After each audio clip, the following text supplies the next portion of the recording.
Members of the public are invited to attend in-person meetings in council chambers.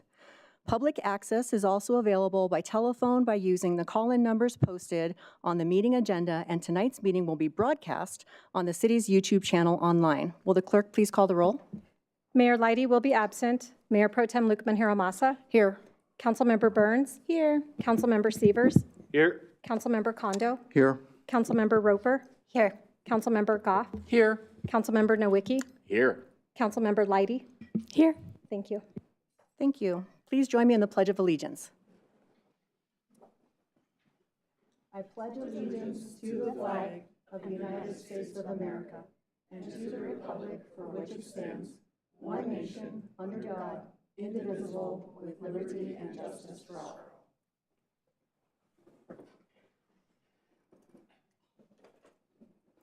Acting City Manager Loveland, are there any responses to resident inquiries? Nothing this evening, thank you. Thank you. Are there any additions or deletions to the agenda? Great.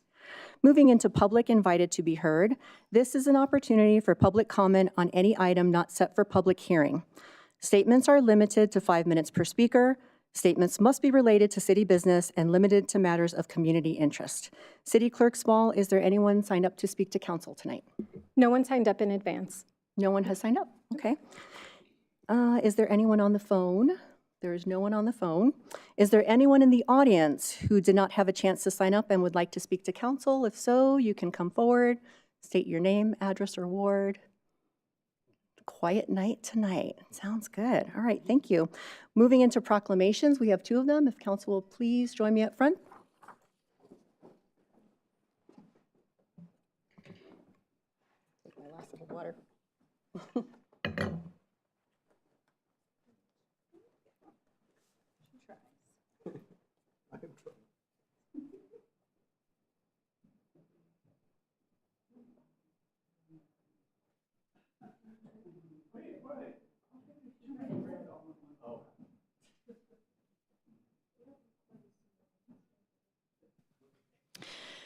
Good evening.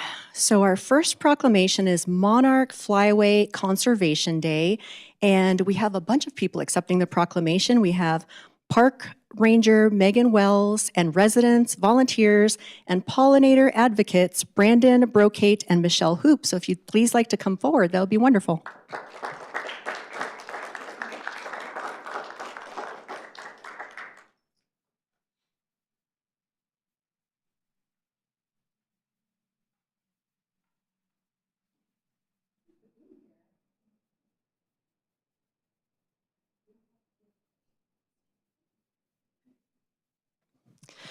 Whereas the monarch butterfly is an iconic species whose extraordinary annual migration spans thousands of miles across North America, connecting communities, ecosystems, and generations.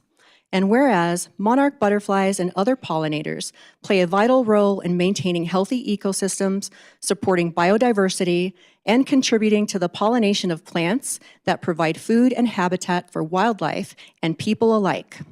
And whereas monarch populations have experienced significant declines due to habitat loss, climate change, pesticide use, and other environmental challenges, underscoring the importance of conservation efforts throughout their migratory range. And whereas the state of Colorado recognizes the importance of pollinator conservation by observing June as Colorado Pollinator Month, and communities across the nation celebrate National Pollinator Week, June 22nd through the 28th, 2026, to raise awareness of the essential role of pollinators play in sustaining ecosystems, agriculture, and natural resources. And whereas the City of Northglenn is committed to environmental stewardship through the preservation and enhancement of parks, open spaces, trails, and natural areas, and encourages residents to support monarch recovery by planting native milkweed and nectar-producing plants, reducing pesticide use, and creating pollinator-friendly landscapes throughout the community. Now, therefore, I, Shannon Lucman Hiramasa, Mayor Pro Tem of the City of Northglenn, Colorado, do hereby proclaim June 15th, 2026 as Monarch Flyway Conservation Day in the City of Northglenn, and encourage all residents to learn about monarch conservation, participate in pollinator-friendly practices, and help create habitats that support monarch butterflies and other essential pollinators throughout our community. Dated at Northglenn, Colorado, this 15th day of June 2026. Welcome. I would love for you to all introduce yourself. I know you're our park ranger. Yeah, hi, I'm Megan Wells. I'm the park ranger for Northglenn. Can I say a few words? Yes. Okay, awesome. So in honor of the Mayor's Monarch Pledge and Pollinator Month, I've been working on a project to bring some bee hotels throughout the city. So I have 4 bee hotels that are going to go up around the city. They're ready to go. We're just working on locations right now. But just some cool facts about bees in Colorado. So Colorado actually ranks the 5th highest in bee diversity in the United States. So it's very important that we work to protect our pollinators because we have so much diversity. So we have about 1,000 species in Colorado alone. And about 70% of those are solitary bees. So not bees that live in colonies and make honey, but bees that live on their own and have a different lifestyle than what we're used to, or what we kind of think of when we think about bees. So these hotels are designed to kind of encourage solitary bees to use them. So it's a really fun project, and look for them around the city once they're up. I'm Michelle. I'm going to hand this over to Brandon. Hi. I'm Brandon.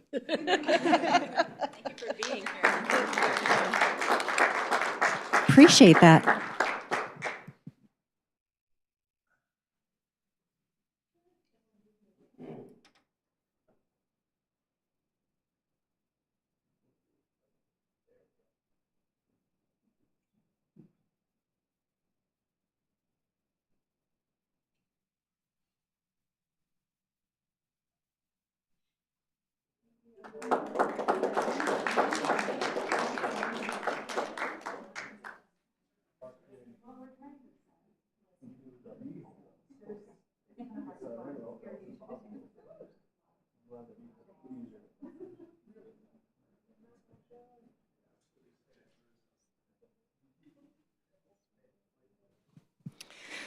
Okay, next we have the 24-word, 7-syllable, I think, somewhere around there.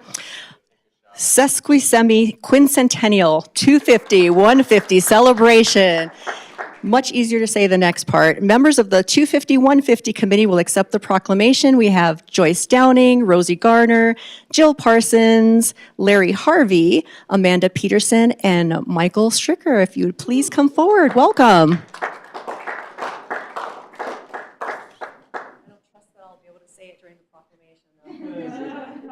You heard it at least one time.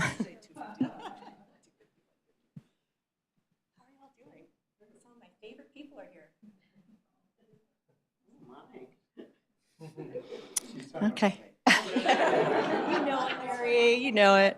All right. All right.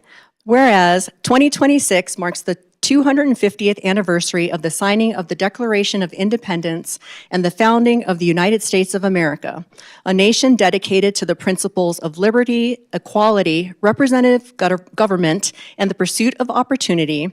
And whereas 2026 also marks the 150th anniversary of Colorado's admission to the Union as the 38th state on August 1st, 1876. Earning its enduring nickname as the Centennial State. And whereas these historic anniversaries provide an opportunity to reflect upon the people, events, achievements, and ideals that have shaped our nation, Colorado, and communities across the state. And whereas the city of Northglenn has a proud history of civic engagement, public service, innovation, and community spirit that reflects the values contributing to the success and vitality of both Colorado and the United States. And whereas in 1976, during the nation's bicentennial and Colorado centennial celebrations, the city of Northglenn buried a time capsule with instructions that it be opened, updated, and reburied on Colorado Day in 2026. And whereas the city of Northglenn will commemorate these milestones through quincentennial celebration on August 1st, 2026 at Eleanor M. Wyatt Centennial Park, bringing together residents, students, businesses, civic organizations, volunteers, and community partners to celebrate our shared history and future. Now, therefore, I, Shannon Lukeman Hiromasa, Mayor Pro Tem of the City of Northglenn, Colorado, do hereby honor and recognize the quincentennial celebration in the City of Northglenn and encourage all residents to participate in commemorative 250-150 activities, reflect on our shared history, celebrate our community's accomplishments, and help shape a vibrant future for generations to come. Dated at Northglenn, Colorado, this 15th day of June, 2026. Would anyone like to say a few words, or some of you? Pass the mic right on down. Who's speaking? Give it to Michael. Mikey likes it. Tell us how one.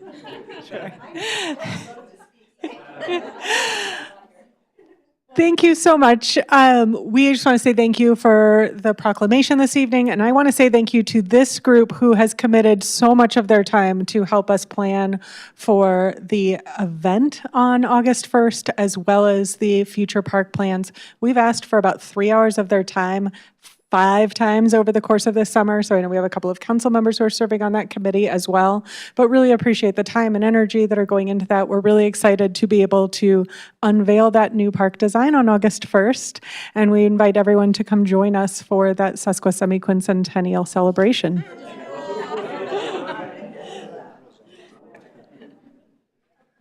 That was pretty amazing. I feel like you've been practicing that quite a bit. Thank you so much for being here. Really looking forward to the event.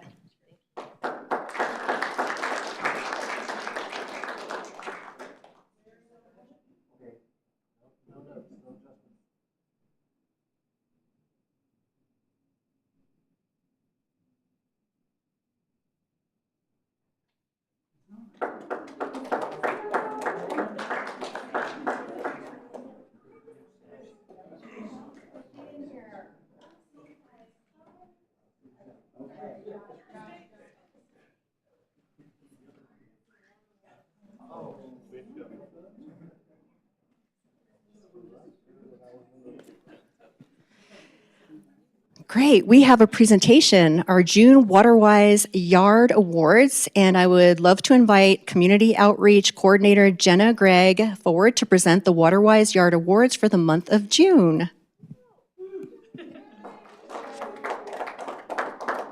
Wonderful. Hello. Hi, everybody. Hello, Mayor Pro Tem Lukeman Hiromasa, council members, and everyone else who is joining us this evening. My name is Jenna Gregg, and I am the Community Outreach Coordinator for the City of Northglenn. Thank you all so much for this opportunity to present the awards for the Northglenn Neighborhood Beautification Program, which is the official title of this program. A little bit of background for those who may not know. This program was established in 1998 to recognize residents who have done an outstanding job of making their homes and yards beautiful. So how this program works is that we divide the city into about 8 separate areas, and nominations are received from the residents and neighbors throughout the community. We then have volunteer judges who make their way through each street to determine the month's winners. So the winners are chosen in the summer, so we've got June, July, and August, so look forward to the next couple of months. They receive a large lawn sign to display for 1 month, and then City Council recognizes the winners here at the summer meetings. The winners also receive a framed certificate and then a keepsake garden sign, which you will see over here. This year, however, in alignment with the city and state's drought status, Northglenn residents can only receive the award in one category, and that is our WaterWise Yards of the Month. So this is awarded in accordance with the WaterWise conservation efforts. These yards tend to use less turf, more water-tolerant plants, flowers, trees, and shrubs. They also often include additional use of rock, mulch, and other landscaping materials, sometimes including artificial turf. So, without further ado, it is my pleasure to present to you the 6 June winners of our Northglenn Neighborhood Beautification Program. So, if you are one of the 3 who are in attendance this evening, please come up to the front after I call your name, and then you'll get your certificate, yard sign, and a photo with City Council. All right, so without further ado, let's start with Jean Reynolds and Monica Erickson at 11382 High Street. Come on up, friends.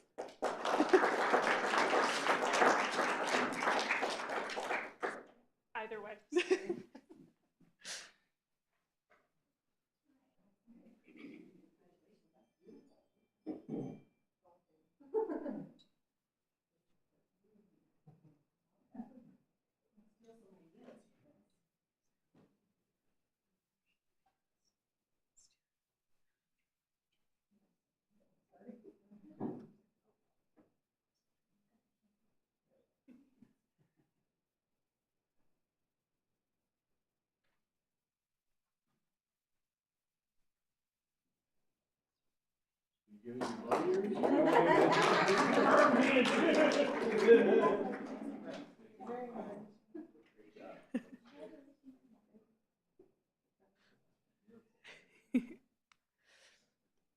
Next up, we have Nancy and Rod White at 408 East 117th Place.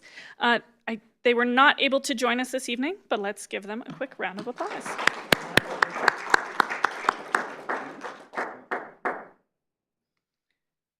And next up, you might think this is a traditional lawn, but it's smaller. They've used more concrete and rock in place of that large lawn that we typically see in Northglenn.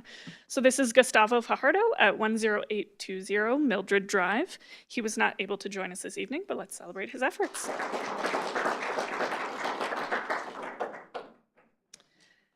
Next up, we have Alan and Rachel Troutman at 11003 Grant Drive.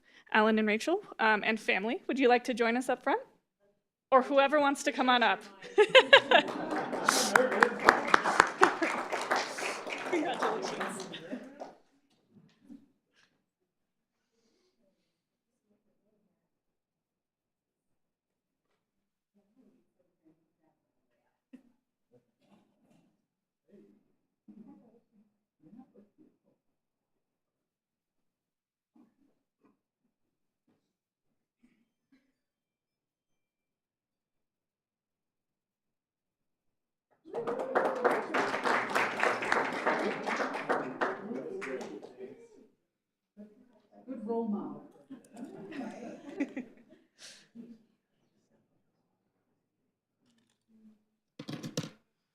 Alrighty.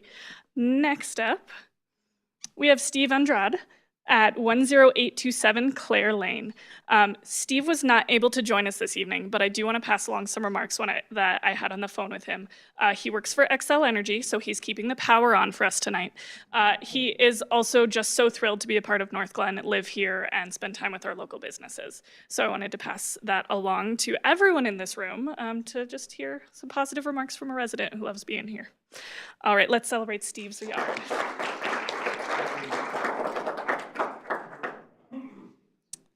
And then our last yard of the night is Manuel Aragon at 1047 West 102nd Avenue.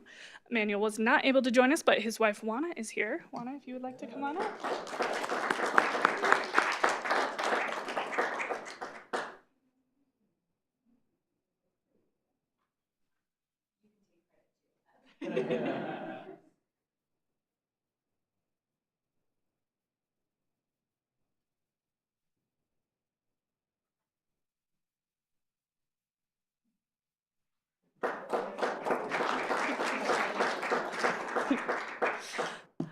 And it's short and quick tonight without the traditional lawns. That's all we've got. But all of our winners would like to come back up and we'll do one big group picture. That would be lovely.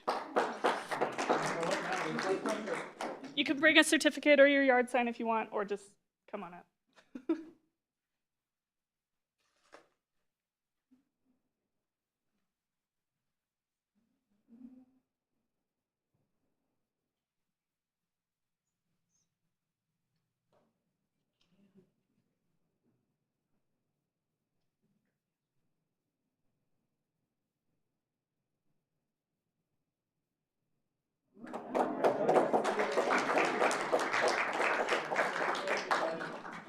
thank you everyone for your time. Have a great evening. Yeah. Do you want me to click next? Yep.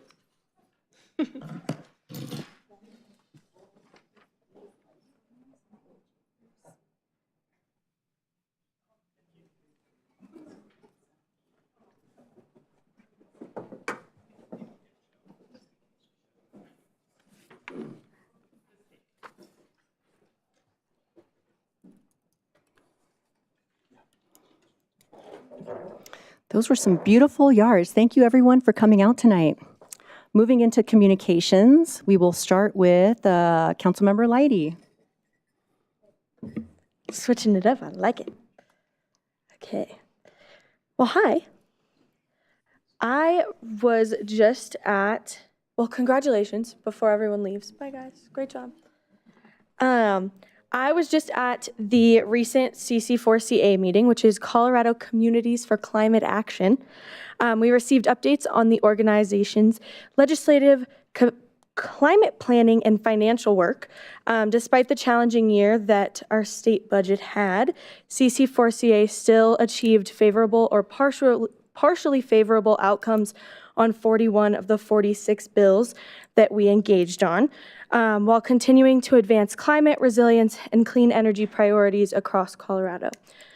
We did hear about the ongoing efforts to develop recommendations that will help guide the state's climate future, and learn that the organization remains in a strong financial position, which is really helpful.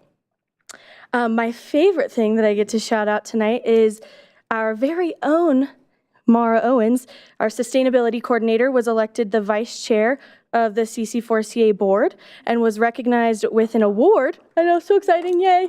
Clap for Mara, yay. She was also recognized with an award for her outstanding contributions to the organization over the past year.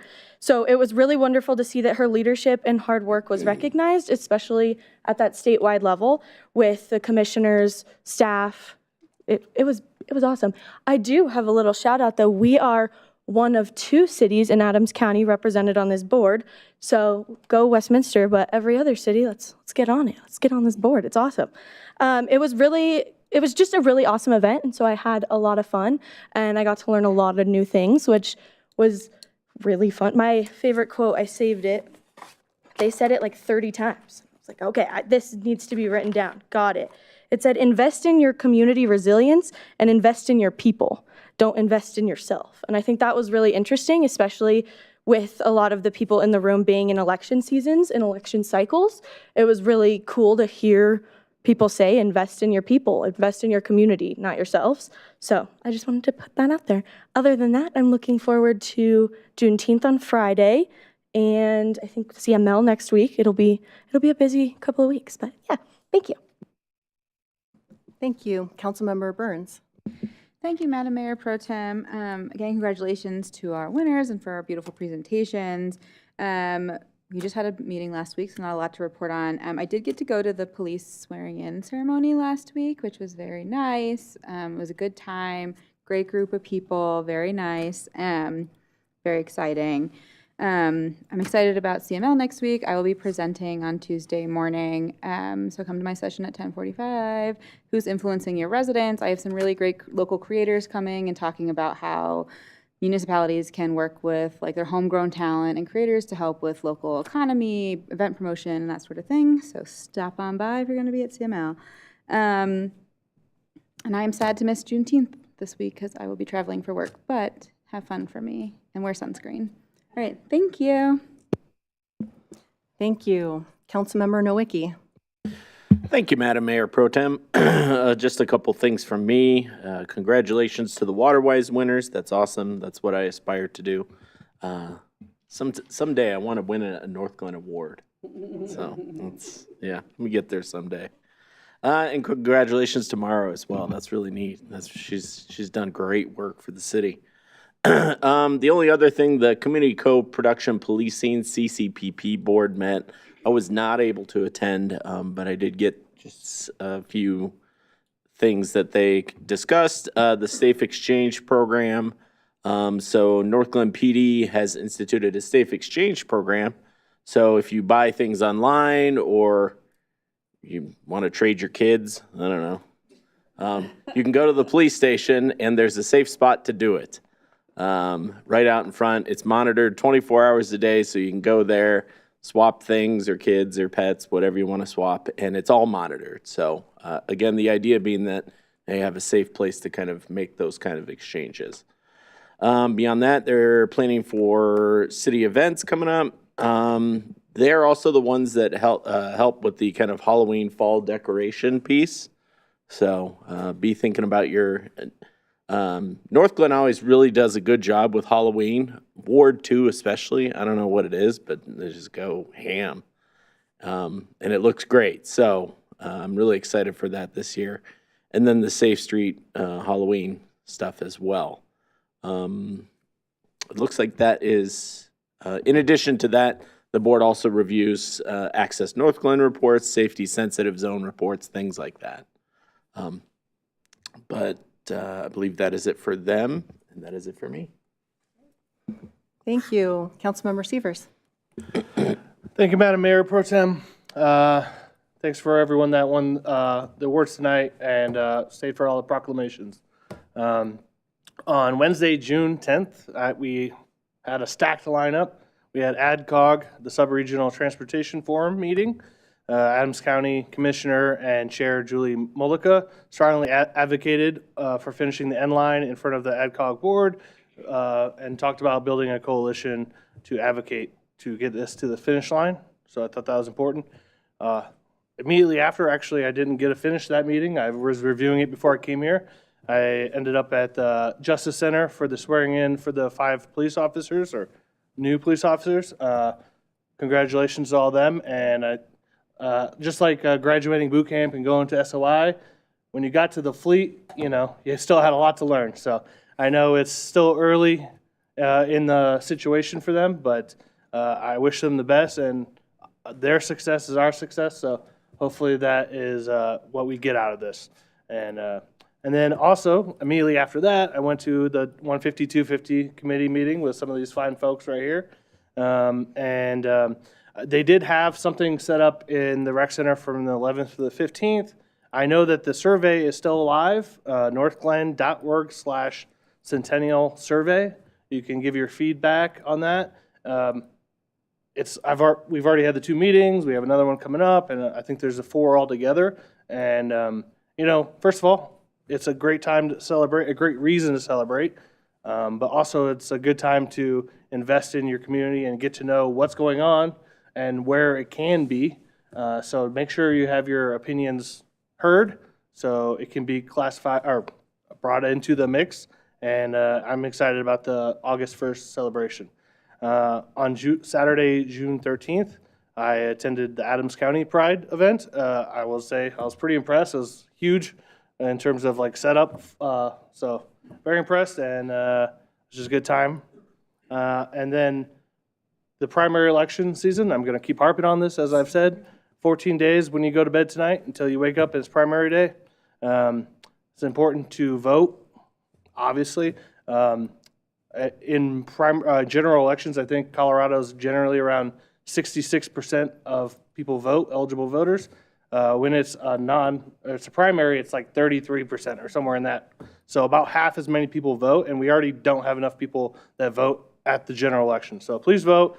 If you get a mail-in ballot and you send it out via mail or use a drop box like the one directly out this window in front of the rec center, like I did Saturday, you can go to Colorado, search Colorado ballot tracker, and the Colorado Secretary of State website will come up, and it says ballot tracks.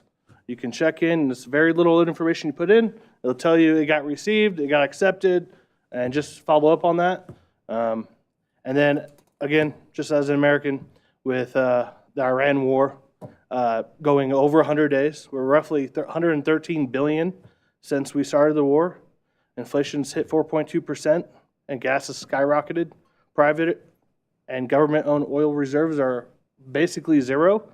And of the $113 billion, if you had invested that in affordable housing, $50,000 per unit, you would have 22.6 million units.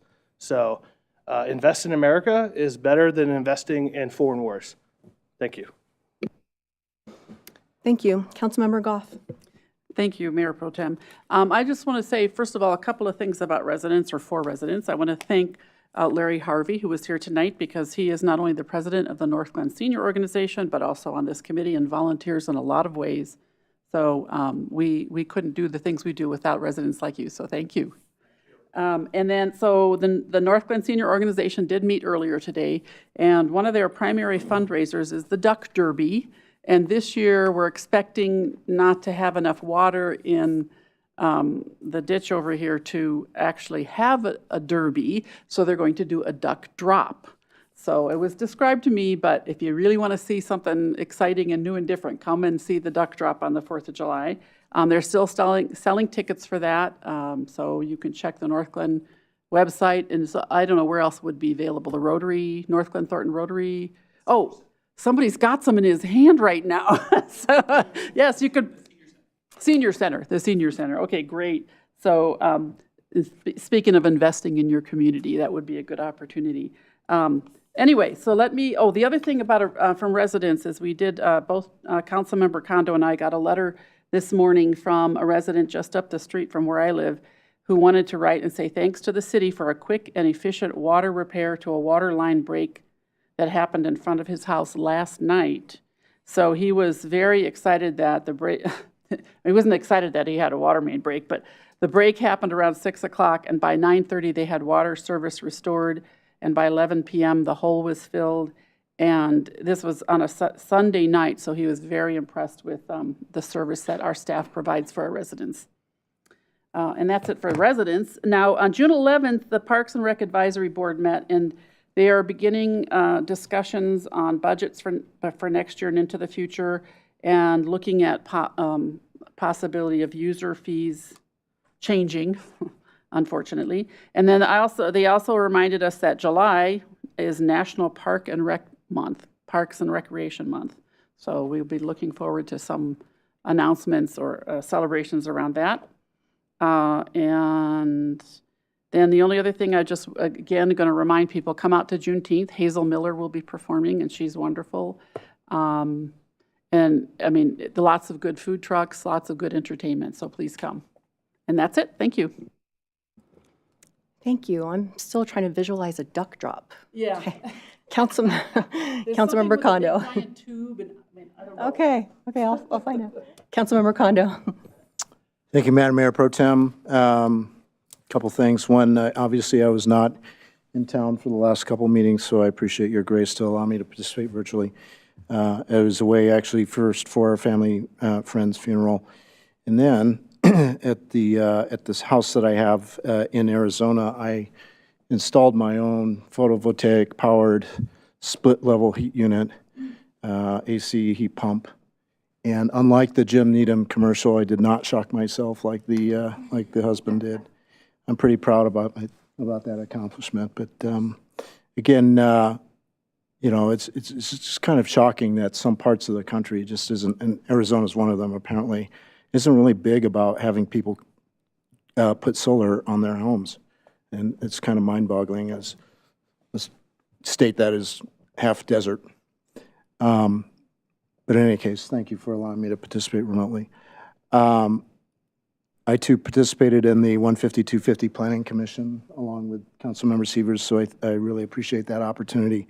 Literally, that was the day that I just got back in town, so I was looking pretty sunburnt, but really motivated to see all the various concepts, and hopefully you'll be able to see all of those concept drawings in the rec center, I believe it is, as well as the theater. Council members Roper and Sievers may smell a lot of icy hot on me, and the reason why is that on Saturday I did the fireman's workout in honor of Lieutenant Tellinger. He was a person, a fixture at our training center, and he had something called the Telly workout. And it's painful. So his badge number was 353, right? So we had 353 reps of different things like, you know, burpees and all this other stuff. And I am right now in general body pain, more so than I can remember since I was in active duty. But all joking aside, Lieutenant Tellinger was a firefighter, paramedic at Station 63. He cut his teeth here in a Northglenn fire station, and he passed away on May 20th, unfortunately due to mental health-related issues. So, again, I just wanted to mention his name to keep his memory alive, and the fact that a lot of people turned out for that workout, myself included, and now I'm really feeling it and thinking about it every day. And that's all I'll have to report. Thank you. Councilmember Roper. Thank you, Madam Mayor Pro Tem. First, don't forget that on Thursday, sorry if I'm stealing your, on Thursday, we are kicking off the Neighborhood Nights season with Ward 4. We are going to have food trucks. I believe the band or group Chester Brown. We will also be showing Zootopia 2, and this fun begins at 5:30, so come on out. The Youth Commission is even working through the summer. They are going to continue working and planning for events in the fall, and they are still working towards their Safe Haven project. Also, I know I've mentioned this before, but with school officially being out, please be mindful of those safety-sensitive zones, and also just be aware that there are more students than usual out on the streets, and a lot of times they are not necessarily paying attention to cars. And so just be aware of that. And that is all I have for tonight. Thank you. Thank you. Okay, it was, as mentioned, a short week, but you all are really busy for a short week since last communications. I don't have a lot to report out. I wish I could have done that workout. I'm still in car accident recovery, unfortunately, so pretty cool that you were able to do that. Let's see. So a couple of things that I did last week. Last Wednesday, I attended the swearing-in ceremony for 5 new officers. So congratulations to them. Welcome to the City of Northglenn. We are so happy to have you on board. Our police department is wonderful, so you're in good hands from now on, and thank you for serving.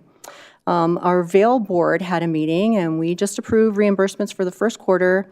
And the next meeting that we will have will be in September, but we are accepting applications for the major grants, I believe, beginning August 1st.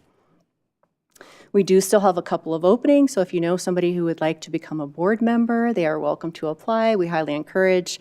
We do have maybe a person or two in the pipeline, but would love to see some people interested in serving on that board, please. It's a great board, and we get to approve funding for some really great organizations that help people here in our community that treat or assist victims.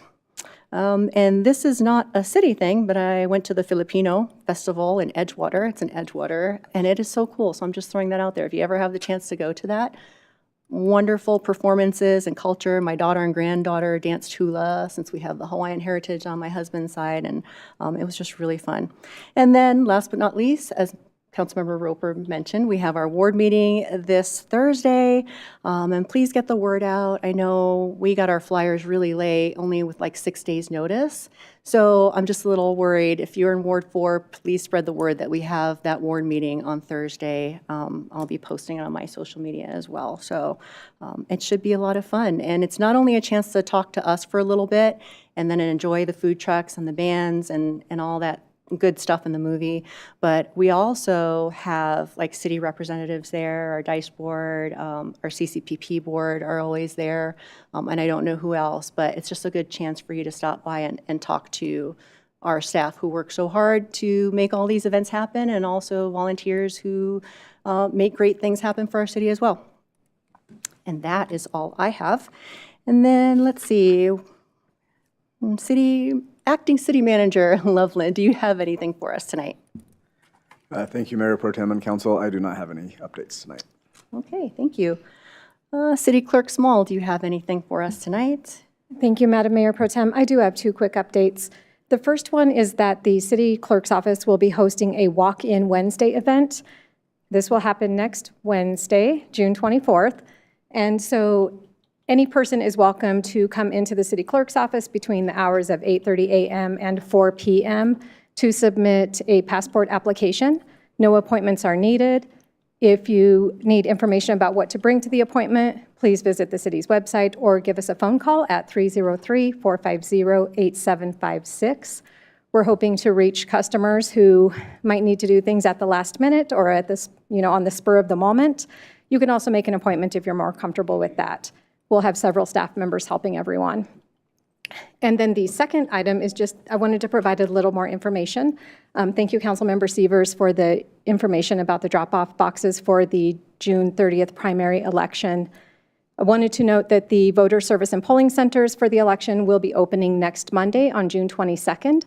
So they offer several services for folks. If you need to pick up a replacement ballot, if you lost your ballot, you can do that there. You can register to vote. You can update your information there. You can also vote on an accessible voting machine. And you can drop off your ballot if you're more comfortable handing that to a person. You can do that at one of those centers. All of their information is available on the website. We have a link on the city website that goes directly to the Adams County site. You can also just type in adamsvotes.com, and that will take you right to the information. So thank you. Thank you. Very important. Go out and vote, as was mentioned.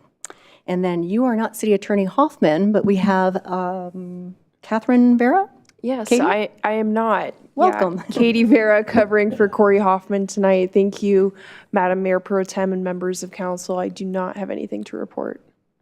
Thank you and welcome. Good to Thank see a new you. face. Not that we don't love Corey's face, but also great to see you. Yeah, a little fresher than his. No pressure, no pressure at all. Moving into our consent agenda. Is there a motion to approve? So moved. Second. Great, please open the vote. The vote is open. Please vote.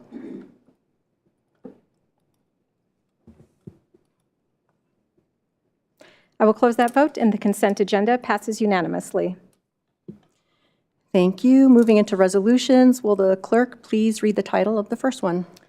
This is for CR 84, a resolution approving an agreement between the City of Northglenn and Boots Construction Company for the City Hall lobby railing and HVAC sound attenuation project. Motion to approve. Second. Thank you. We have Acting City Manager Jason Loveland, who will provide a summary of item to council. Thank you, Mayor Hi. Pro Tem and Council. My notes are on my screen, so I'm going to sit here for this update. So as stated, this is for the City Hall lobby railing and HVAC sound attenuation, specifically on the second floor. If you can remember back to April of 2025, so it's been a minute, Council was presented 3 options for the railing out in the main lobby area. And while the stanchions and the homemade signs are beautiful, this is really taking it to the next level to accomplish kind of the goal that was in mind with the construction of this building and kind of to do its proper due service for the aesthetics of the building. And for safety purposes, if you recall the first several months, the stairs path in that area caused a little bit of concern from a safety perspective. And so this contract with Boots Construction Company is serving as the general contractor. They'll work to create the railings that are attached to the memo in attachment 1. That is what council on that date had selected as far as the design. So we will peel off the beautiful black and yellow tape from the floor and hopefully get these installed within the next 60 to 90 days. The second piece, the HVAC sound attenuation. I don't know how many people go up to the second floor on the north side of the building, but the units for kind of our clean air that comes through the building that's piped through the system is quite loud. We have in attachment 2 an engineering report from a company called Wave Engineering that came in and tested the noise level in that area of the building. And unfortunately, it is beyond the kind of the normal standard metrics, which is not library quiet, but it's also needs to be comfortable for folks that are working in that environment all day. So this has been something that has been ongoing since we moved in.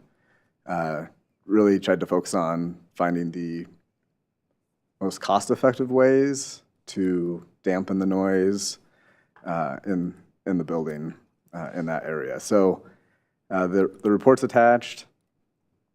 I can possibly answer some high-level questions, but I'm definitely not a sound engineer. So with that, there was a question posed by Councilmember Kondo earlier today. If this work from the sound perspective is something that should be part of the construction contract. And unfortunately, building codes do not identify sound levels in commercial buildings as a certain standard to meet. So this is up to the city to resolve, and it's not necessarily it is not a warranty threshold that we could hold somebody accountable for. So that's why we're bringing this forward for consideration this evening. With that, from a staff perspective, we recommend approval of the contract with Boots Construction Company for $158,084. This will be funded from the Capital Projects Fund, which still has about $470,000 from the initial construction remaining in that budget. And we've hung on to that just as we go through the warranty period and identify different elements of the building that need improvement or that we maybe just missed during the construction phase. So happy to answer any questions. We do have some questions. Councilmember Goff? Thank you, Mayor Pro Tem.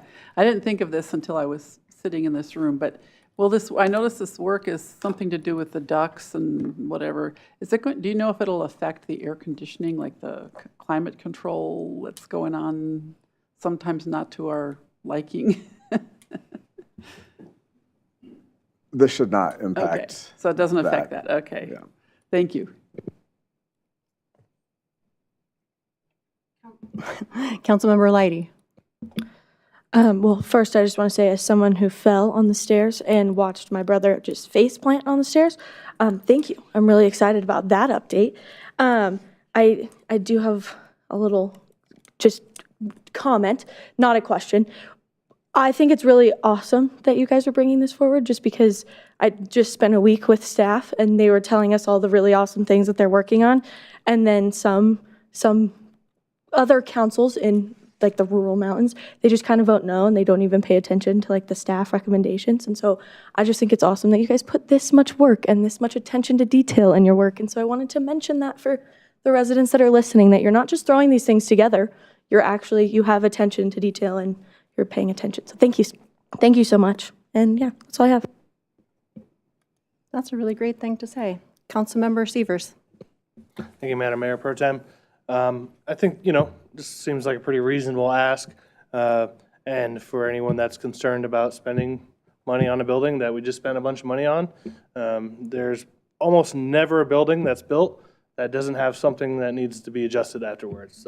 So these are small items, and it's out of the same budget that was going to be used to build it in the first place. So should be reasonable. We're always looking to be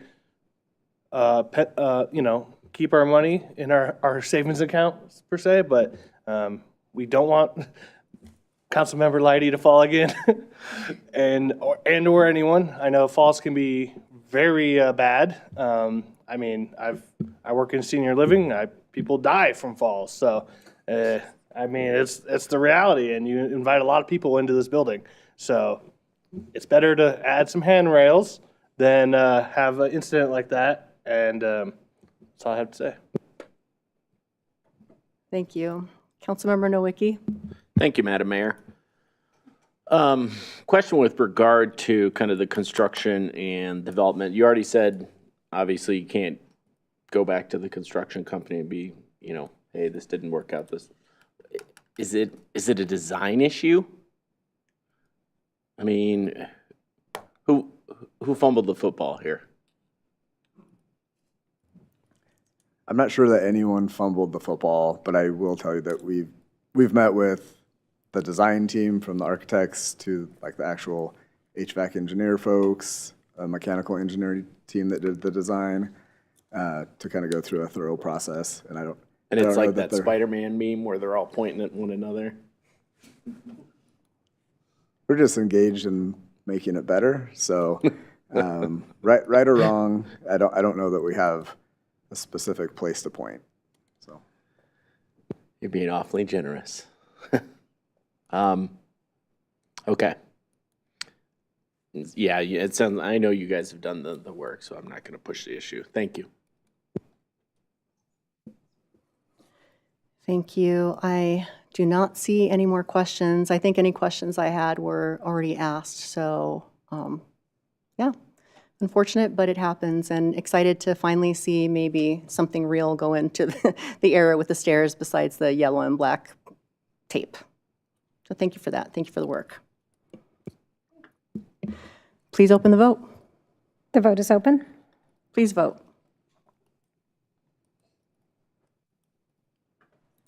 I will close that vote, and CR 84 passes unanimously. Thank you. Next resolution. Will the clerk please read the title? This is for CR 85, a resolution accepting the sculpture known as Red Rover and approving the placement of the sculpture. Motion to approve. Second. Thank you. We have Arts, Culture, and Community Manager Michael Stricker, who is back, who will present this summary of the item for City Council. Welcome. Good evening, Mayor Pro Tem and City Council. Thank you very much for having me here tonight. I did want to introduce two of the Northglenn Arts and Humanities Foundation board members that are here tonight. We have Rosie Garner and Joyce Downing, so thank you for being here. And thank you for all the work that you do. The resolution before you tonight would allow for the acceptance and placement of the sculpture Red Rover, which is a beautiful bronze sculpture of a red-tailed hawk, at Eleanor M. Wyatt Centennial Park and Sculpture Garden. This piece was the 2025-2026 Art on Parade People's Choice winner. As has been done for the past 26 years, the Northglenn Arts and Humanities Foundation has secured funding for the purchase of the sculpture and will be gifting it to the city. Staff and the Northglenn Arts and Humanities Foundation recommend that Red Rover be placed at Eleanor M. Wyatt Centennial Park and Sculpture Garden. If approved, the sculpture will be highlighted as the city's most recent addition to the collection at the Sesquicentennial Quincentennial Celebration on August 1st.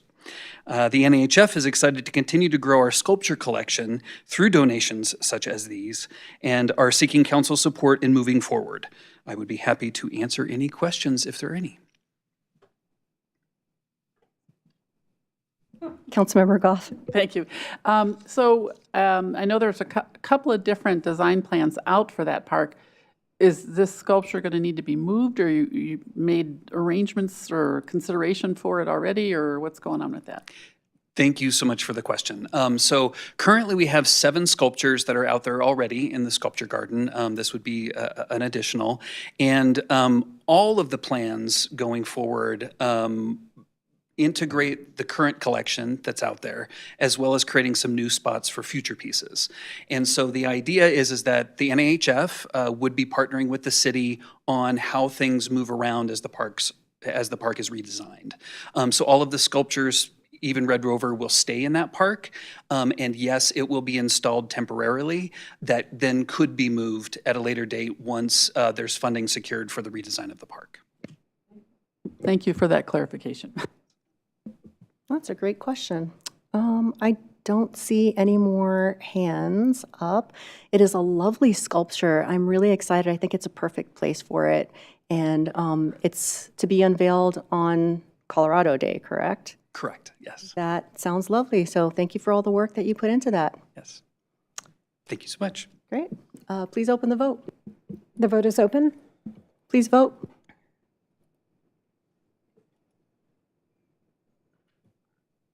We'll close that vote, and CR 85 passes unanimously. Thank you. I would like to welcome our Crisis Response Unit Program Manager, Jessica Hulse, who will present an update to City Council. Welcome, Jessica. Always love having you. Good evening, Council. Thanks for having me. Mayor Pro Tem, nice to see you, as well as all the other council members. I do have a presentation. We'll see if it comes up here. There it is. Okay. So I am here to give our quarterly crew update, so thank you for having me. For background, for those who are not Familiar, the Crisis Response Unit was adopted by City Council in October of 2021.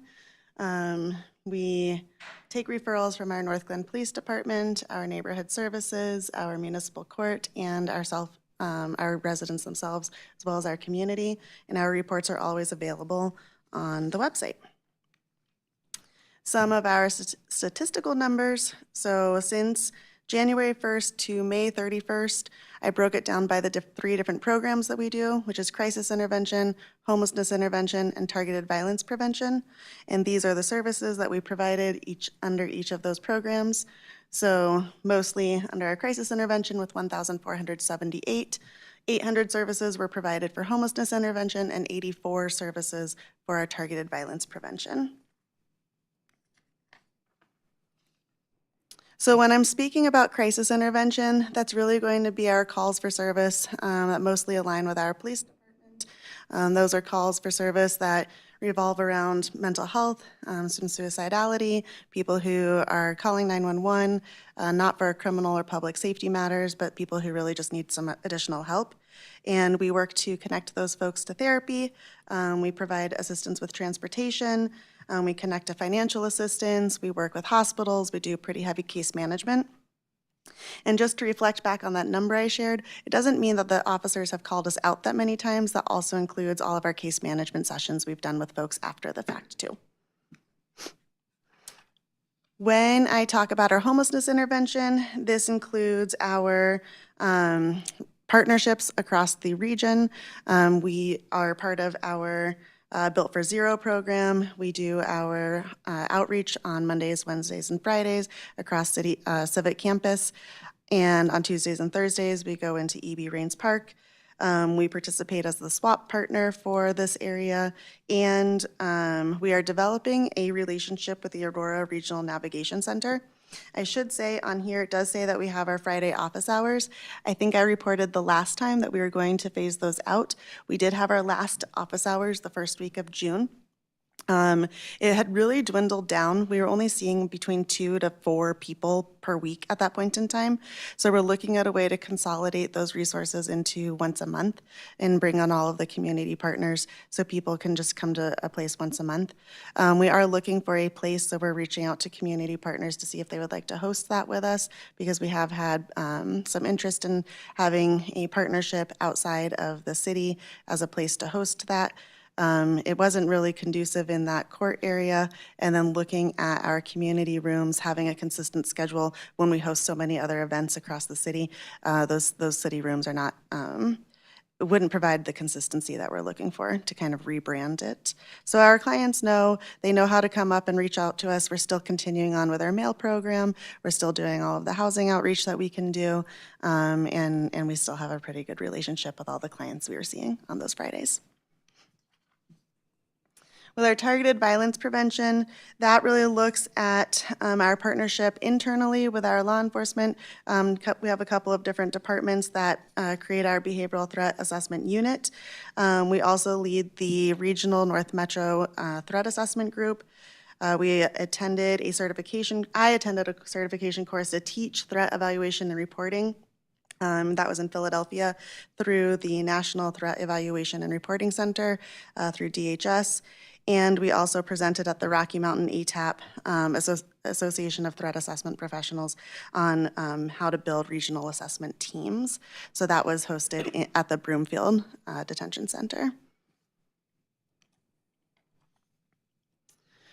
So the part that I think most people are typically interested in is some of our case studies. So with our crisis intervention, we really worked pretty hard on a resident here in Northglenn. She is aging. She is in her 70s. She is living on a fixed income. She had a water leak in her house. It flooded her basement. She called the city and had her water turned off on her own accord because she could not afford to fix her leak. She got a quote, it was a little over $4,000. So she turned off her water and then didn't really know what to do. She does have home health care. They came in and they made an Adult Protective Services report, which then came to our police department, which is how we became involved. we did go over there. I assessed her mental capacity. I did place her in the hospital for a short amount of time just because she wasn't able to make decisions in her best interest to keep herself safe. And then we also coordinated with the hospital to get her placed on the long-term living, while we also coordinated the fixing, the home fixings that we had to do, the plumbing fix. So we worked a lot with her family to get that plumbing fixed so then she could move back home. We had coordination with animal control because she had 2 cats as well that she was worried about, as well as other homeowners that don't live around here, that her sisters who are also homeowners of her home. So there was a high amount of coordination for that situation. But she is back home and she is very happy. She calls us quite often now just to check in. With our homelessness intervention, this was one of my happiest ones because it happened right before we closed our resource hours. And this woman's been seeing us since the very beginning of resource hours. And I was actually out of town at that certification course, and I got a photo of her holding her keys to her home. So that was very exciting. She has been living in her car for over 5 years with a dog. She does odd jobs like cleaning homes to make some income, but she lives on a fixed income. And her daughter are able to they got accepted into what's called the rapid rehousing. So they have assistance for housing for 1 year. It's graduated. So for the first 3 months, they have 100% assistance. For the second 3 months, they have 75% assistance, then 50% assistance, and then 25% assistance. So then at the end of the year, they should be able to pay for their own apartment. But they did pay for all the move-in costs through that rapid rehousing program.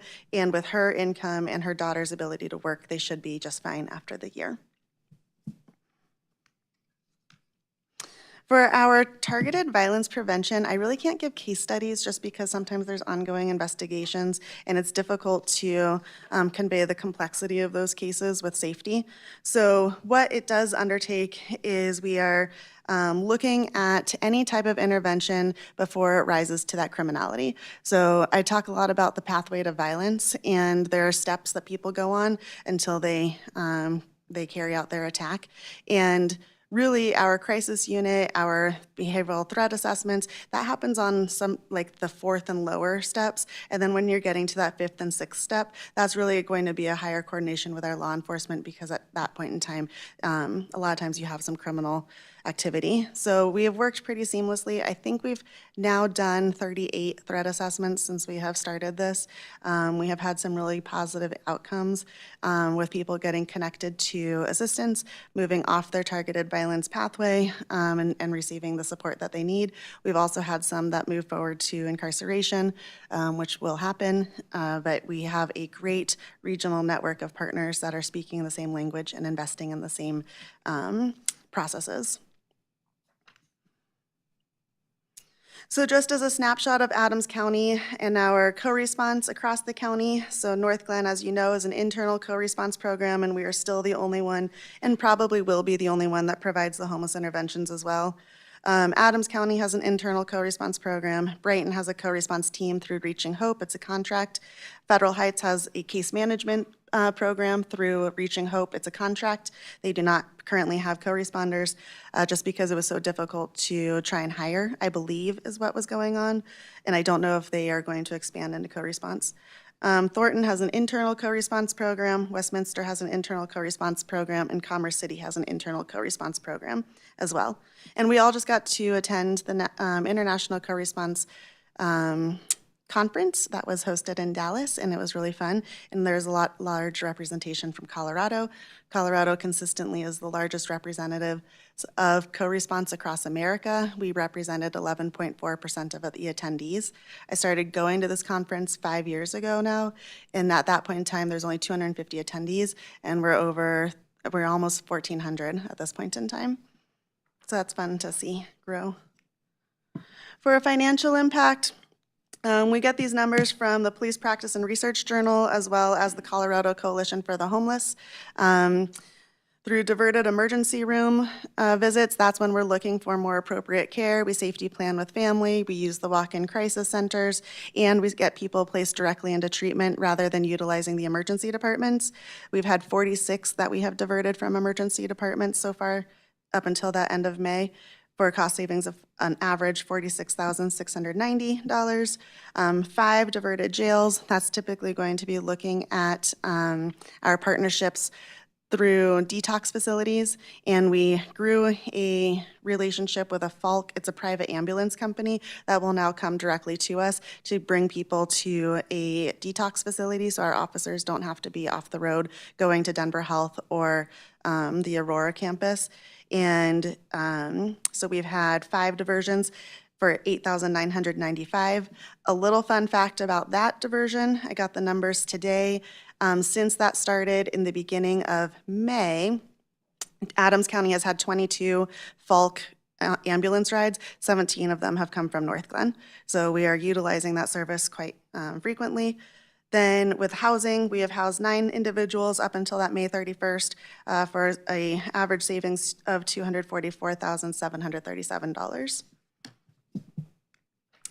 As far as our funding, as you know, back in 2024, we were awarded the opioid settlement grant. We still haven't spent all of that. People have to be tied to opiates and be wanting a pretty big lifestyle change. But we have been able to work with 4 people who have gone to that dual diagnostic center for 30 days. And then we've also placed 6 people into sober living homes. We still have some money to spend in that grant. This year, we were awarded the Regional Transportation Grant again. It's a little bit lower just because the number of applicants rose, because that's becoming a pretty popular program. We were awarded the Adams County Public Health Department grant. That is ARPA grant money through the county, and that is set to end at the end of this year. So this year, I have applied for a Department of Justice Public Safety and Mental Health Initiative grant for $940,993. We would be able to spend that over the next 3 years. That would go towards retaining one of our co-responders that we currently have that is on that other grant, providing training and providing direct services for clients. And our partnerships around the county, and what we sit on, I sit as a board member for the Colorado Co-Response Alliance. Through Criminal Justice Coordinating Council, I sit on the Behavioral Health and the Juvenile Justice subcommittees. We run the North Metro Threat Assessment Group. We sit on the SWAP Coordinating Council, and we sit on the Adams County Built for Zero. Our budget, right now, we have 1 program manager and 5 co-responders. 1 is grant funded, and we have 1 intern. Our operating budget is $571,000 with $64,861 for our operating. So that's the money that we can use to treat direct services for clients, our trainings and that kind of stuff, and the rest is for personnel. And with that, I will take questions. Thank you. Councilmember Kondo. Thank you, Madam Mayor Pro Tem. Thank you for the presentation. As always, excellent work. And also really appreciate the fact that you're leaning in to secure future funding opportunities as others start to sunset. I just wanted to share a quick anecdote, mainly just for your FYI, as well as for the days, and then a few questions. I think it was in April when Denver had their restaurant week, I decided to ride the N line from the Thornton Crossroads station. And as you may know, it's a tiered parking structure. And as we were going, my wife and I were going to catch a train, we saw this homeless woman who was wheelchair bound, and it was a cold day. And I thought, wow, this is not a fun time. It wasn't cold enough to trigger the SNAP program. But we had dinner. It was a wonderful dinner. And then we came back and she was still there. And I thought to myself, boy, this is not a good situation. So I decided to call the Thornton Hot phone number. And all I got was a voicemail saying, we're only open from 8 to 5. And that was not terribly satisfying. So I did call them the next morning and I said, hey, you have this homeless wheelchair-bound person, and perhaps maybe you want to send somebody to go out and check it out. And the lady said, well, thanks, well, first of all, she asked me all kinds of questions about where the RTD Crossroads station was. So I explained to her in great detail where I found the lady. And then she said, well, we'll go out there when we make our next rounds, which is usually like twice a week. So the reason why I share this is I think what we have going here in Northglenn is really the gold standard. or the platinum standard, whatever we want to call it, because when you look at other cities and, how much time and effort and energy they put behind servicing the disadvantaged, less, how should I say this, the folks that are really downtrodden, we do a great job. So thank you for doing that. Thank you. My question, the 60-year-old, that housing program that you talked about, was that connected in any way to Almost Home? Is there any connection there with that organization? Yes, it was actually. So Almost Home is our service provider for the rapid rehousing that we have here in Adams County.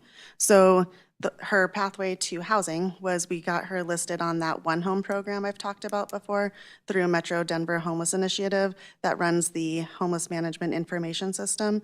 So we have had her on there for at least 5 years, and her name got called. And her name did not get called for permanent supportive housing, but it did get, because remember, the permanent supportive housing in Adams County is typically reserved for people with 2 or more disabilities. She does not have that. So thankfully, she got flagged as a frequent or a friendly face of the SWAP program. And so we were able to elevate her because she's used the SWAP program so many times that she has really demonstrated her need, that she's really struggling to get out of this cycle on her own.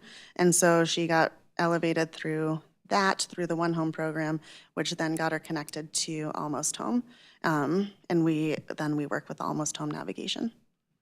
Great, thank you for clarifying that. I know that we do sponsor Almost Home with the OAF, so appreciate that. Yep. My other question, the targeted violence prevention, you mentioned 38 assessments, and if I'm thinking back correctly, it's been about 9 months, so is it about roughly 4 per month, or are we starting to see any kind of trend, whether it's flat or is it ramping up? That's a great question. They kind of come in spurts, to tell you the truth.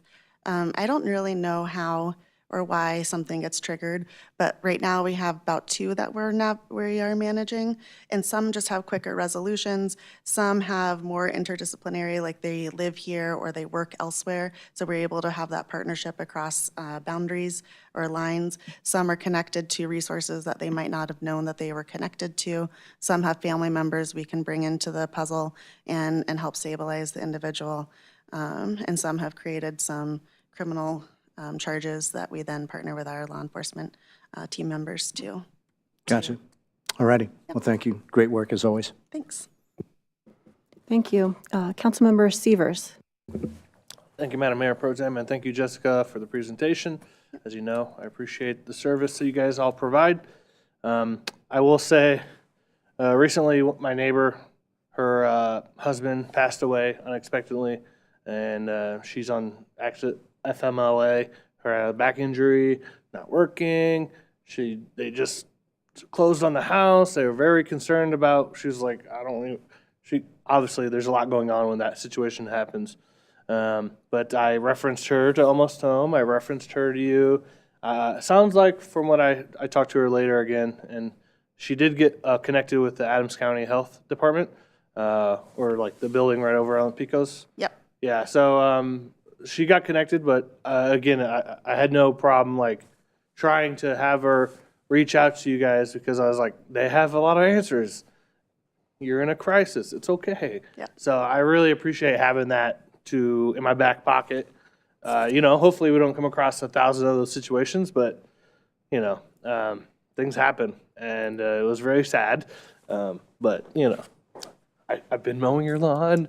I've been helping her out too. So it's good to have a community situation where we can reach out, and it's not just, okay, well, good luck, So I really appreciate that. Yeah. And then can you speak a little more on the FLAC hospital, the ambulance? The Falk ambulance. Yeah. First, I want to circle back. You helping your neighbor, that's really what we try to capitalize on when we're working with folks here, because having that community support can really take something from a sad situation, and if they don't have it, to a crisis situation. So having that community support keeps it as a sad situation, which is sad, but people can move through sadness. Crisis is where it gets more dangerous, and people are losing loss of truly beneficial things that they need in their life. So the Falk Partnership, that is an initiative because Adams County gave money to Aurora Mental Health Center and Recovery as our partner to bring in detox and crisis services. And a location has not been found, so the money that was going towards the building has been diverted to an ambulance company that will come to this side of the county, pick folks up, and bring them over to the detox services. I don't know the process, if there's still going to be funding for them to solidify a location here. I think that's still their goal. But right now, we do have the Falk Ambulance Company, and they will transport. So typically, Falk will only transport on less than a 2%, I'm so terrible with these, 0.2 blood alcohol level. But Aurora will accept up to a 0.4, so we've had to adjust some Falk ambulance processes, and then they will also come to, so if we have an arrest for a DUI and they're not going to jail but they do need detox, they will come to our holding cell here at the police department, which has been huge because then officers don't need to be transporting. We've also coordinated care from the emergency room, so once someone is medically cleared, then the ambulance can come pick them up from the hospital and go to the detox center. So it's just been a useful tool. And they're based out of Aurora, right? They are, as of the stats of this morning, because we have used it 17 times in the past month and a half, they are shifting some of their locations, their stationary locations, and coming closer to our city. Well, that's the benefit of having someone out there constantly working on these connections, because, again, taking a police officer off the road and, everyone's always concerned about public safety, and having enough police officers and having enough staffing to have a service that will alleviate some of those concerns is nice. Yeah. So, and our officers have been great. They've been really willing to work with us, and every time they use it, they will give me some feedback, whether it's positive or negative, and we've been able to get that back, and they've been tailoring their approach since then. Awesome. And just one more thing. This client that was in her 70s and had a leak, I'm assuming she went to like a respite situation to like recover, or? She went to a skilled nursing facility, actually, is where she ended up. And she was able to move back. She was able to move back. Okay. And there was coordination because then her Social Security was being diverted, and then we had to get it diverted back to her. So it's just These are all a heavy things lift. that some people can't manage on their own, so it's good to have someone in the room that can point them in the right direction. So I appreciate it. Thank you. Yeah. Thank you. Councilmember Goff. So thank you, Jessica. It's just been, I've been so impressed to watch how this program has grown over the last 5 years, and all the great things we hear about the Northglenn Crisis Response Unit. And that's all due to you, really, because you're the guiding light, the organizer. And I hate to think that we get to the point where we have to put like a dollar amount on helping people. But it is important to see the financial impact, because that does persuade people who maybe have some concerns about what's going on with that. But we've heard stories, a lot of stories that maybe don't even quite fit into these three categories that you've listed, that where people have been helped, and where they maybe would not have been at all without our crisis response unit. So great. Kudos for you and your team, and thank you very much. Yes, it's the best team. Councilmember Burns. Thank you, Madam Mayor Pro Tem. Yes, this is the best team. I just wanted to say thank you so much. Your team is always a delight. You are always a delight, very helpful, always. And speaking of your team, is that the only grant y'all are applying to this year for staffing? For staffing. Yeah. So this is kind of grant season right now. Yeah. Another one opened that is with finance right now. I've submitted it to them to see if they can check and make sure that it's okay for me to apply for that one. That one would be for 1 year's assistance through the Scripps grant. It's a federal grant that's operated through the state. And then another one just opened today through SAMHSA. And that one, I will be putting together a package to send to finance to see if I can apply for that one. That's for a 4-year commitment, so that would be really nice. And it's through, I forget what SAMHSA stands for. Someone here might know better. Substance abuse and mental health or something like that. And that's another federal grant that I could apply for 4 years, and it's directly for mobile crisis response units. Awesome. Well, thank you so much. I think finance might be listening right now, so hopefully that's helpful. Thank you. Great, we have so many questions for you. Everybody wants to chime in, it's great. Councilmember Leidy. This is more of just a positive comment bouncing off of my council members up here.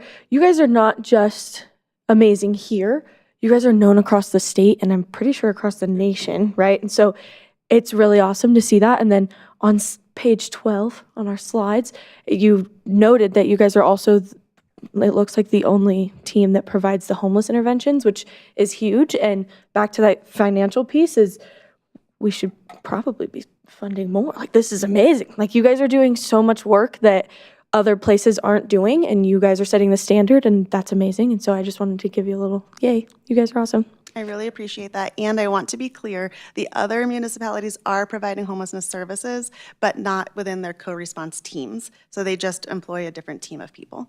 So kudos to them. And yes, we are the only co-response team doing the homelessness services.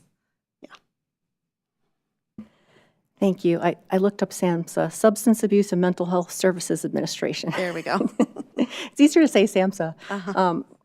Yes, what everybody said. I mean, this is one of the best investments that we've made, and I think it was Councilmember Goff that used the word impact, and I always think about that. You know, we are fiscally responsible to our residents and to show them how we're using our dollars, and this is a really amazing, good use of dollars and a lot of grants. It started with ARPA funds, right? And one of the best decisions that we made using ARPA to fund this program. And what you and your team have done with it is simply incredible.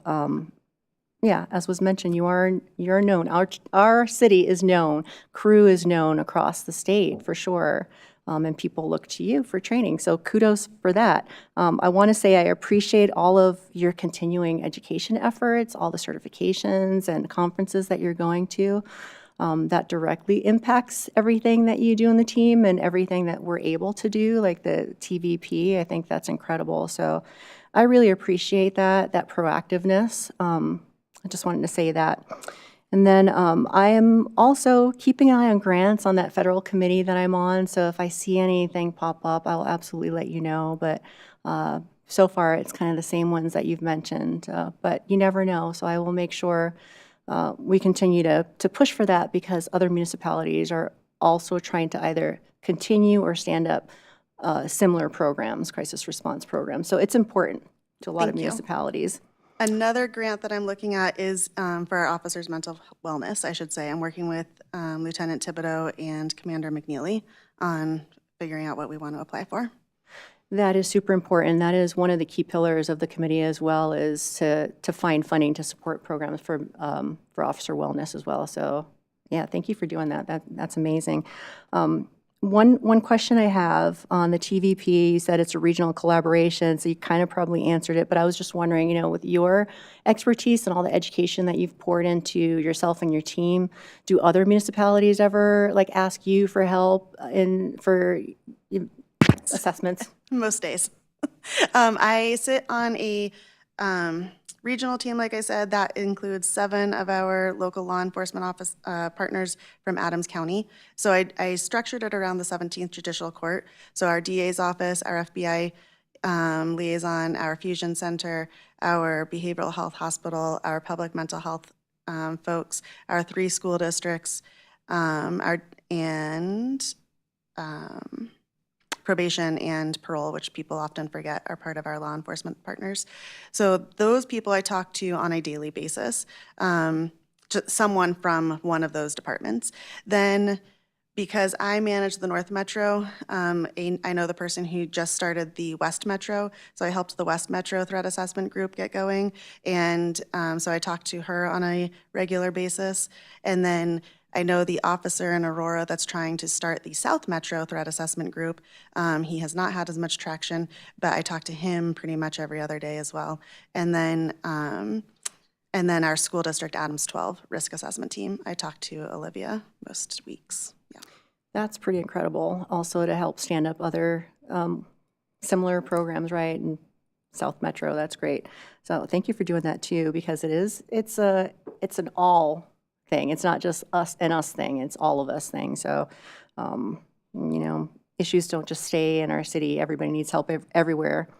I want to say I just had a conversation with a neighbor today who had no idea that we had a crisis response unit or what our crisis response unit does. So I just had this conversation, and they were just blown away, like, wow, I didn't realize that Northglenn did this. I didn't realize that it's not just, hey, we're just kicking people out and, and whatever happens to you, that there's actually quantifiable and I guess reportable, documented with the stories, help that's we've been able to provide. So it was very cool to see them light up. Like, that is incredible. So just keep doing that great job. And I probably threw out a number there on how many people we've helped house so far, but do you know, like, so far year to date, more or less? I'm just throwing, you don't have to answer that question because I'm just throwing it out there. I probably gave them a number that I was think it's not probably accurate. around 130 or so, like that. Wow. So Over the I past 5 years. underestimated. Over the past 5 years. Yeah. How many? 100? Probably around 130. That's great. That's more than what I thought it was. So, good. yeah, thank you for that. Love hearing the stories. And, it looks like we do have another question. That is all I have to say. I just really appreciate this and really look forward to these updates. Thank you. You're doing the good work here. Councilmember Kondo, do you have another question? Yes, ma'am. One other follow-up. So on the conversation about regional and helping others, I'm just curious, the West Pines Mental Hospital, which I think now has been open 18 months-ish or so. Yeah, about that. How's that fitting into the picture? Yeah. They will attend our threat assessment group. They can't share information, but if they are treating someone that we think has behavioral concerns, they will listen to all of our information. Laura just retired, so we have lost that contact. I think they're trying to fill her position. She was the one who would come over.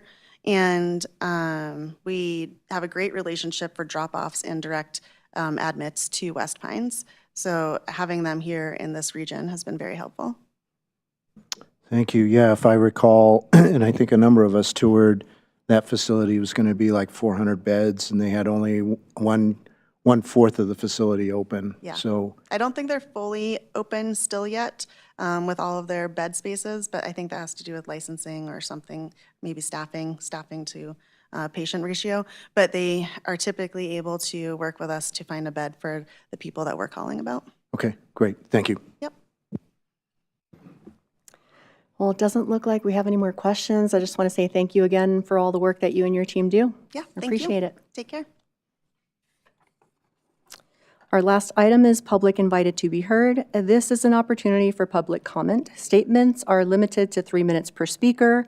Comments must be related to an item previously addressed by council during the meeting. Is there anyone in the audience? We do not have anyone in the audience, but I say it anyway. We do not have anyone in the phone, it looks like. So appreciate everybody being here tonight, and there being no further business, we are adjourned. Good night.